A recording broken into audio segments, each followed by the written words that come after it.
রাজ্যপাল সিভি আনন্দ বোসের উদ্যোগে রাজভবনের নাম পাল্টে গেল। কেন্দ্র ইতিমধ্যেই ওই প্রস্তাবে শিলমোহর দিয়েছে। ফলে ঔপনিবেশিক আমলের ছাপ সরিয়ে বাংলার রাজভবনের নতুন নাম হলো লোকভবন। নাম পরিবর্তনের ঘোষণা এসেই রাজভবনের সরাসরি এক্স হ্যান্ডেলের নামও বদলে দেওয়া হয়েছে। নতুন পরিচয় লোকভবন। সেখানে পোস্ট করে জানানো হয়েছে এই সিদ্ধান্তের কথা। রাজভবনের নাম পরিবর্তনের এই প্রস্তাব নিয়ে বহুদিন ধরেই আলোচনা চলছিল।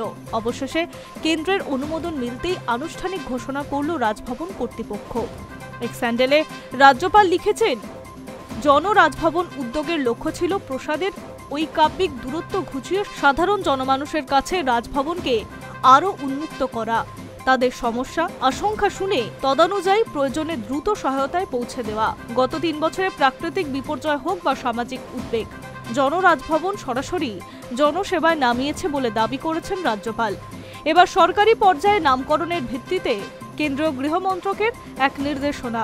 মন্ত্রক 25 নভেম্বর 2025-এর নোটিফিকেশনে জানিয়েছে, দেশের সকল রাজভবন ও রাজনিবাসকে যথাক্রমে লোকভবন ও লোক নিবারণ পুনর্নামকরণ করার সিদ্ধান্ত নেওয়া হয়েছে, যাতে খাঁটি জন উদ্যোগ এবং জনসম্মুখী ভাব বিকাশের ইঙ্গিত পাওয়া যায়। সেই নির্দেশনা মেনে পশ্চিমবঙ্গের রাজভবন এখন লোকভবন বলে অভিহিত হয়েছে। এমনটাই শনিবার রাজ্যপাল জানিয়েছেন। সরাসরি আলাপ আলোচনায় বলা হয়েছে, রাজভবন কেবল নাম নয়, এটি একটি কর্মযোজনা। গত 3 বছরে রাজভবন জেলা পর্যায়ে তৎপর থেকেছে দুর্যোগ ব্যবস্থাপনা, নির্যাতনের অভিযোগ তদন্ত বা জনদুর্ভোগের মাঝামাঝি এসে সহায়তা পৌঁছে দেওয়ার কাজ। বদলে যাওয়া নামের সঙ্গে সেই কার্যক্রমকেও আরও আইনি ও প্রাতিষ্ঠানিক শক্তি দেওয়া হবে বলে সূত্রের খবর। রাজ্যপালের টুইটে বলা হয়েছে, লোকভবন হিসেবে কাজের ক্ষেত্রে আরও বাড়বে। জনগণের আশা আকাঙ্ক্ষা মেটানোর জন্য রাজভবনের ভাবমূর্তি বদলানো প্রয়োজন ছিল। বস্তুত বাংলার সাংবিধানিক প্রধান হিসেবে 3টে বছর কাটিয়ে ফেললেন রাজ্যপাল সিভি আনন্দ বোস। সম্প্রতি বেশ খানিকটা সময় ধরে রাজভবনের সঙ্গে রাজ্য সরকারের মতানৈক্য তৈরি হয়েছে একাধিক ইস্যুতে।